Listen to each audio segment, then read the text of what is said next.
Hi everyone, it's Bob from Greybeard Models. Just a quick video, just asking a question really.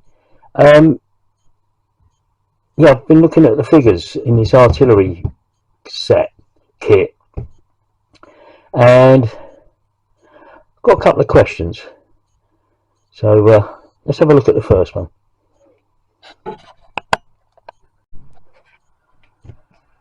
Right, so one of the figures in the artillery set is this dude with his sabre drawn. Now, it's pretty poor really because the quality of this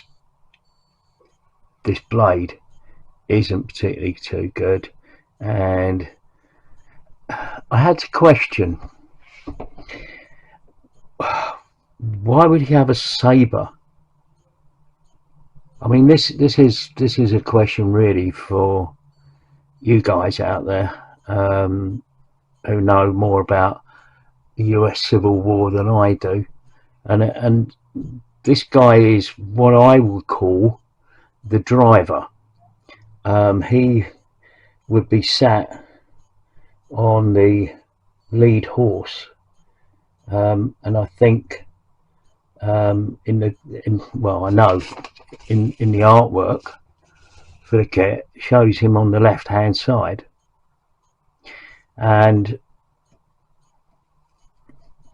that's fine, but my thoughts are this.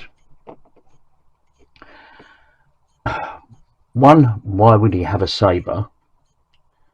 I would have thought that given the field artillery situation,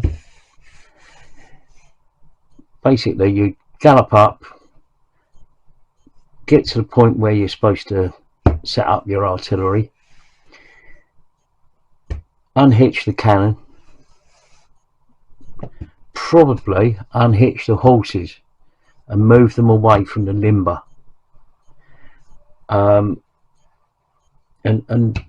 you know, and then sort of hitch them up somewhere else. The reason being is that if you set up the cannon and the limber's obviously providing the ammunition and whatnot for the cannon, and given here you have 3 people, is 3 people the number of people you'd need for the artillery piece? So if that is the case, then this guy would drive up, park the limber, as it were, set that up, set the cannon up, with the other 2 guys. So you line up, you wheel it into position and get it set so that it's firing in the right direction at the right range and all of that sort of thing. And then you'd load it, and obviously it's what's it, a muzzle loader. So is it muzzle loader? I don't know. You at the front. So you'd load the cannon up, have it ready to fire, and then fire it. While 2 of you are, if you like, firing the cannon, the other one's going to get the next cannonball and the next wadding and all of that sort of stuff, and the gunpowder and all that. While you're galloping along, I would suggest it would be extremely rare for you to be in contact with the enemy, and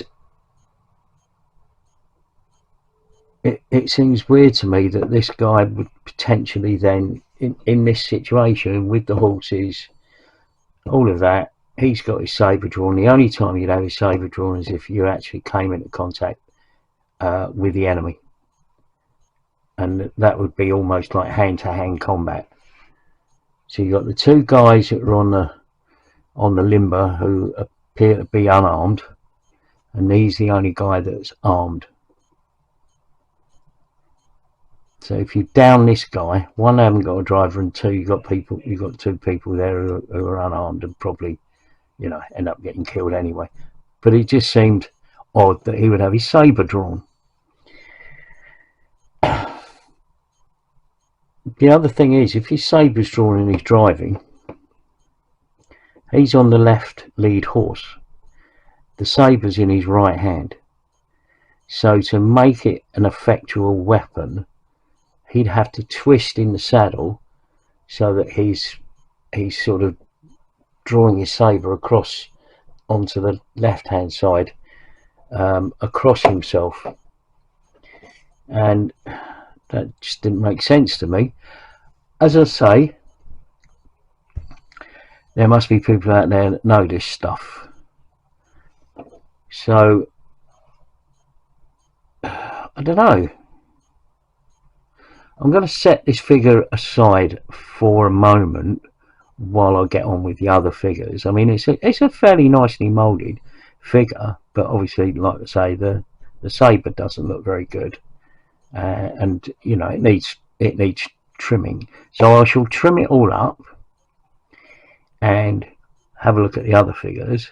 But in the meantime, if anybody out there could shed some light on it, and on the situation with the driver having the sabre, I'd be very grateful, because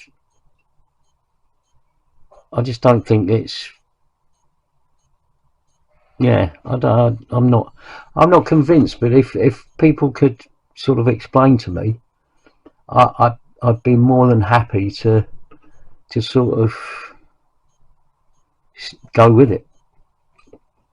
But anyway, that's that figure. Let's get on to the other figures.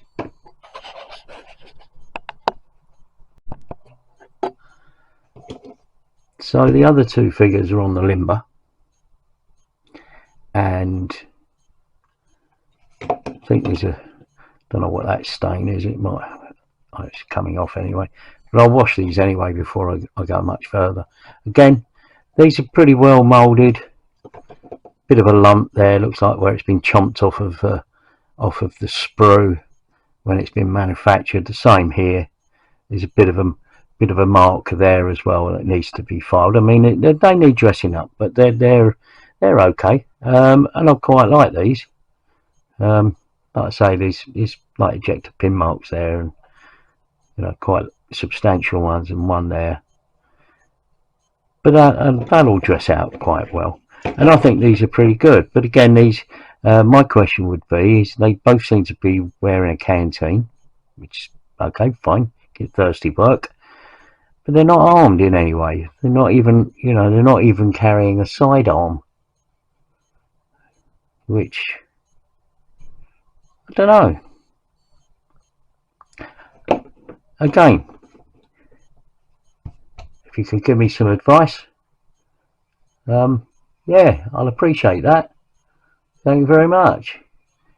I'll get on, dress them up, and maybe get some primer on them. Anyway, thanks for watching. I'll see you on the next one. Bye for now.